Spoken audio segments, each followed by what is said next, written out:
और इस तरह से हम लोग काम करते हैं, काम करना चाहिए हमको। जैसे मेरे एक उदाहरण है, हमारे ये जो अरुण भाई बैठे हुए हैं, अरुण भाई मेरे उदयपुर के रहने वाले सर और ओबीसी के साथी हैं और गुजरात में मोडासा में रहते हैं। अरुण भाई 2019-20 में ये मतलब जो हमारे हृदय सम्राट हैं उनके वक्त थे और हृदय सम्राट के विरुद्ध एक शब्द भी नहीं सुनना चाहते थे। इनको परिवर्तन किया, इनको समझाया, तो आज पूरा ओबीसी के जो होते हुए भी पूरा हृदय से आपके संगठन के साथ में काम कर रहे हैं। हमको सबको मिलके और हमारे लोगों को जहां वो गुलामी कर रहे हैं, विचारधारा से मानसिक गुलाम है, वहां से निकालना पड़ेगा। हमको ज्यादा से ज्यादा मेहनत करनी पड़ेगी, तब जाके हम सफल हो पाएंगे। मुझे आज यहाँ बोलने का मौका दिया और आप माननीय अरुण कुमार जांगेड़ सर।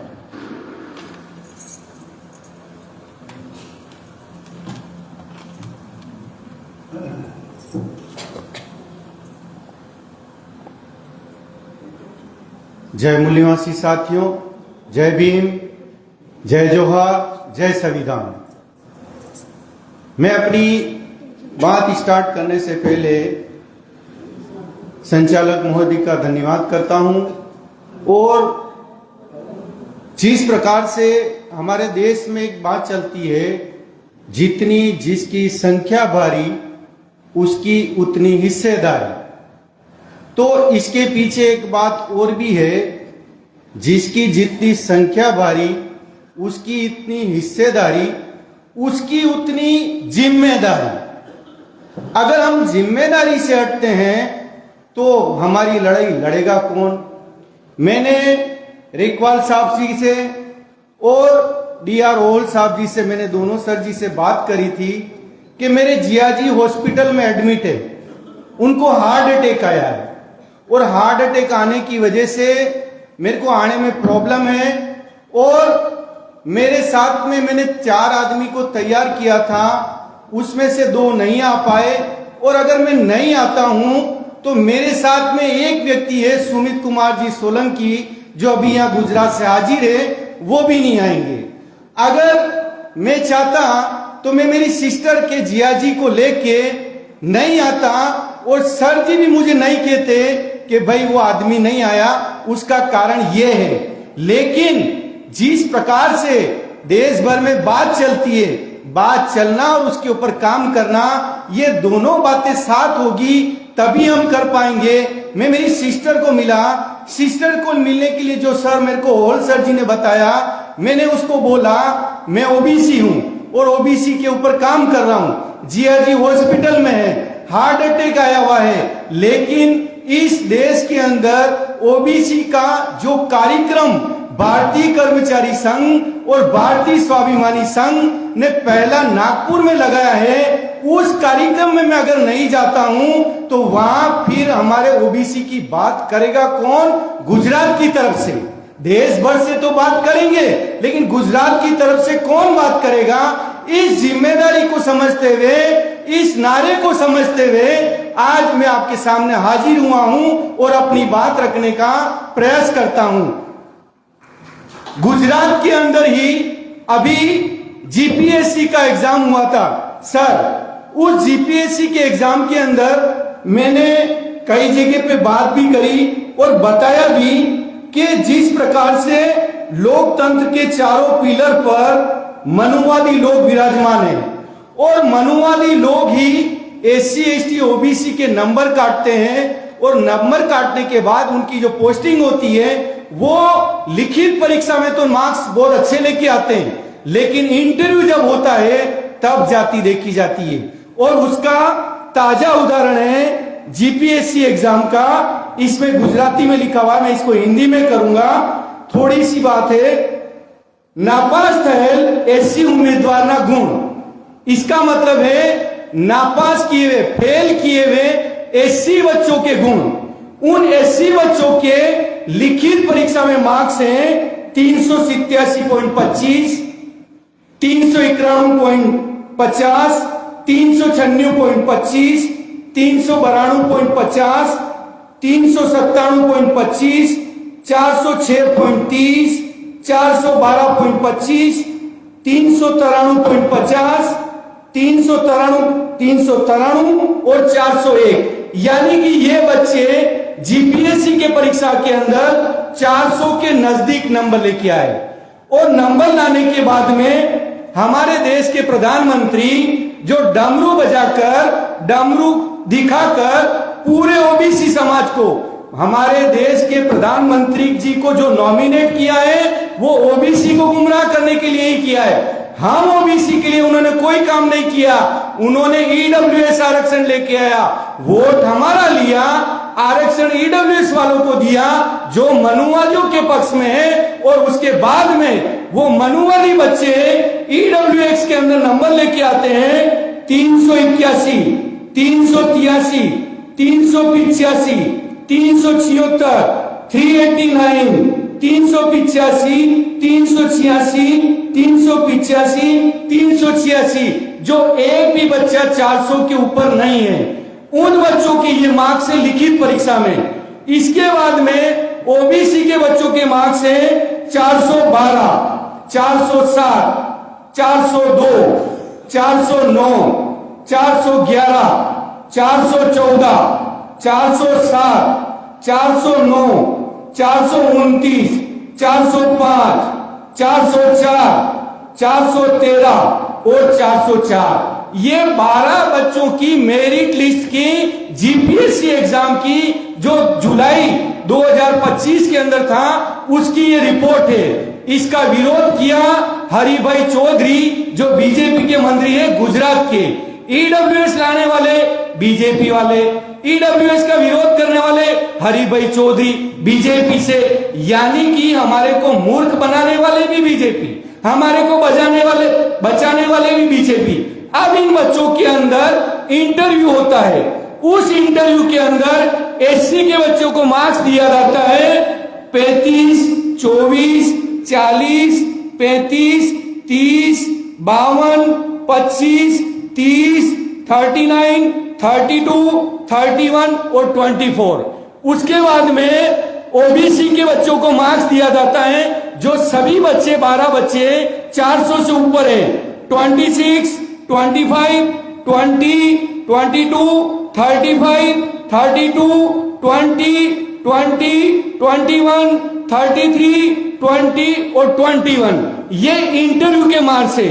अब हमारे नरेंद्र मोदी जी जो डमरू बजाकर ओबीसी को गुमराह कर रहे हैं सोमनाथ मंदिर के वहां से, उन बच्चों को नंबर दिए जाते हैं जो एक भी बच्चा 400 से ऊपर नहीं है। 87 इंटरव्यू में, 85, 82, 88, 70, 78, 90 और 87। ये है असलियत। ये असलियत अभी मालूम पड़ी सोशल मीडिया की वजह से। सोशल मीडिया से ये हमको जानकारी मिली, और इस जानकारी की वजह से मैं पूरे देश के ओबीसी समाज को बताना चाहता हूं कि आपको को भी जो भी धर्म मानना है, जो भी देवी देवता मानना है, खूब मानो, लेकिन आज नरेंद्र मोदी जी हमारे देवी देवताओं का प्रचार कर रहे हैं।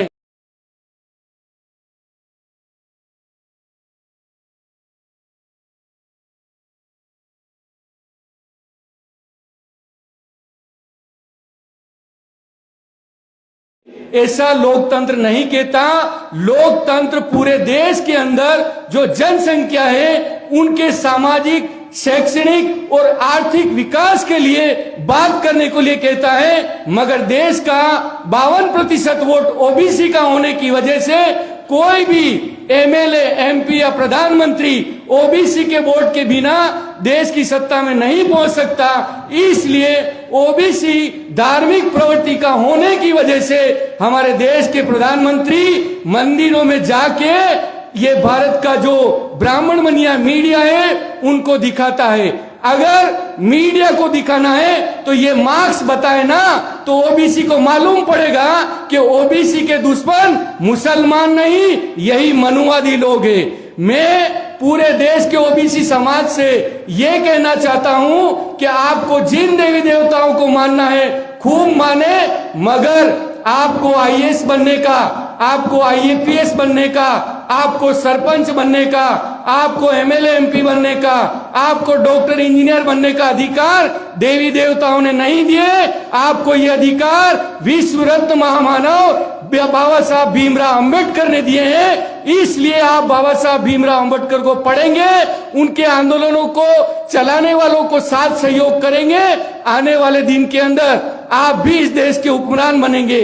मैं SC और ST समाज को और अल्पसंख्यक समाज को धन्यवाद देना चाहता हूं, क्योंकि उन्होंने हमारे जैसे अनपढ़ गंवार लोगों को जगाने का प्रयास किया।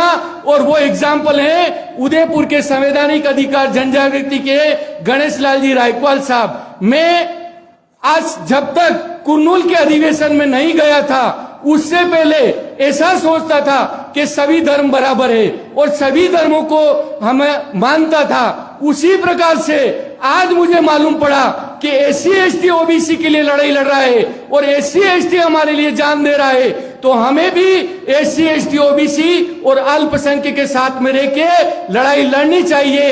इतनी ही बात मैं अपने देश के OBC समाज को कहकर मैं अपनी बात समाप्त करता हूं। मुझे इतनी बात बोलने का मौका दिया उसके लिए धन्यवाद, आभार। जय भीम, जय संविधान, जय मूल निवासी साथियों। धन्यवाद सर। आपने OBC के हक्काधिकार कैसे छीने जा रहे हैं इसकी बहुत ही विस्तृत जानकारी दे दी। धन्यवाद सर। प्रबोधन की अगली कड़ी में मैं बुलाना चाहती हूँ माननीय एडवोकेट शेवंती सोरेन मैडम, राष्ट्रीय प्रचारक भारतीय स्वाभिमानी महिला संघ। एडवोकेट शेवंती सोरेन मैडम।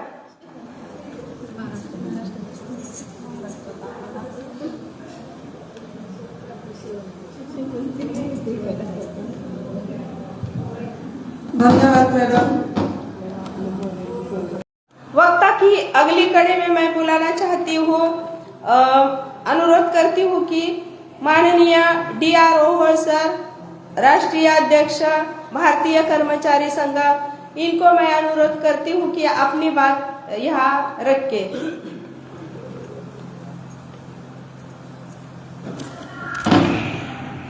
हेलो साथियों,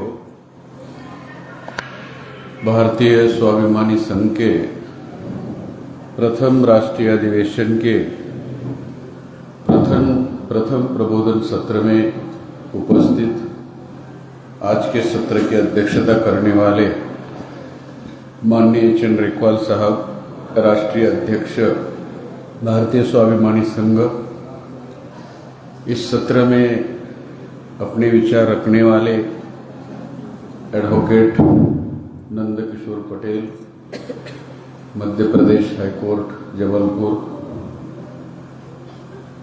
गुजरात और राजस्थान का काम देखने वाले हमारे साथी माननीय अरुण भाई जांगीर तथा अरुण भाई शर्मा, इस सत्र में इस विषय पर अपने विचार रखने वाले हमारी बहन एडवोकेट सेवती सोरेन उड़ीसा, एडवोकेट सारिका भगत महाराष्ट्र और इस भारतीय स्वाभिमानी महिला संघ की अध्यक्षा कुंदाताई तोड़कर और मंच संचालन कर रही हमारी बहन एडवोकेट आशाताई चौहान। साथियों, हम लोगों ने एक सामूहिक स्तर पर निर्णय लिया है कि महिलाओं को अगर आगे लाना है, महिलाओं को अगर स्वतंत्र रूप से काम करने का अवसर देना है तो उनका खुद का संगठन बनाना चाहिए। ये लड़ाई है और कोई भी दूसरे के हिस्से की लड़ाई लड़ने वाला नहीं। महिला ने अपने हिस्से की लड़ाई खुद लड़नी चाहिए और इसके लिए हम महिला को संगठन की ओर से या व्यक्तिगत तौर पर जितना हो सके मदद करने के लिए तैयार है। लेकिन इसके लिए महिलाओं ने खुद आगे आना है और ये लड़ाई लड़नी है। हमें तस्तरी में परोसकर कोई आजादी देने वाला नहीं। अभी आपने देखा होगा अरुण भाई जांगीर गुजरात से आए हैं, ओबीसी है, उनके जीजा जी को अटैक आया है, उनकी सगी बहन के पति को, लाडली नहीं सगी। तो उन्होंने मुझे फोन किया कि ओहल सर, मैं 4 लोग लेकर आ रहा हूं, 5,000 फंड भी हुआ है, लेकिन ये समस्या है। तो पहले तो मैंने कहा आपको नहीं आना चाहिए। फिर उन्होंने कहा अगर मैं नहीं आऊंगा तो 4 लोग नहीं आएंगे। तो फिर मैंने कहा आपकी भी बात सही है, फिर आप अपने बहन के पास पहले जाओ, उनको कन्विंस करो, और अगर वो अनुमति देती है, और दूसरी बात जीजा जी की कंडीशन देखो, और डॉक्टर से बात करो, और डॉक्टर जीजा जी और आपकी सगी बहन लाडली नहीं अगर अनुमति देते हैं तो आपको आना चाहिए। मुझे लगता है उन्होंने ऐसा किया और यह उपस्थित है। हमारे लोग बहुत सारे बहाने बनाते हैं, ये मैं इसलिए बता रहा हूं कि बात चल रही है लाडली बहन की, बात बता रहा हूं सगी बहन की। उन्होंने भाषण में कहा, शायद आपने सुना होगा, अगर मैं यहां नहीं आता तो गुजरात की ओर से ओबीसी का प्रतिनिधित्व कौन करता? लड़ाई प्रतिनिधित्व की है। अगर मैं यहां नहीं आता तो ओबीसी की ओर से, गुजरात की ओर से ओबीसी की लड़ाई कौन लड़ता? जो मुद्दा उन्होंने रखा वो कौन रखता? ओबीसी का प्रतिनिधित्व कौन करता? इसलिए मैं आया हूं। साथियों, कांशीराम जी हमेशा कहा करते थे, अगर इरादे पक्के हो, नेक हो, हौसले बुलंद हो और तमन्ना सही हो तो रास्ते खुद ब खुद सामने आते हैं। कोई है मूल निवासी बहुजन समाज में भारत में जिसका सगा जीजाजी अटैक पर है, दवाखाने में एडमिट है, और वो अपने अधिवेशन के लिए, अपने भाइयों के हक अधिकार की लड़ाई लड़ने हेतु प्रतिनिधित्व करने के लिए है ऐसे केडर, ये केडर है। और इस तरह अगर हम काम करेंगे और अपनी लड़ाई लड़ेंगे तो ये संभव हो सकता है। शेवती मैडम ने कहा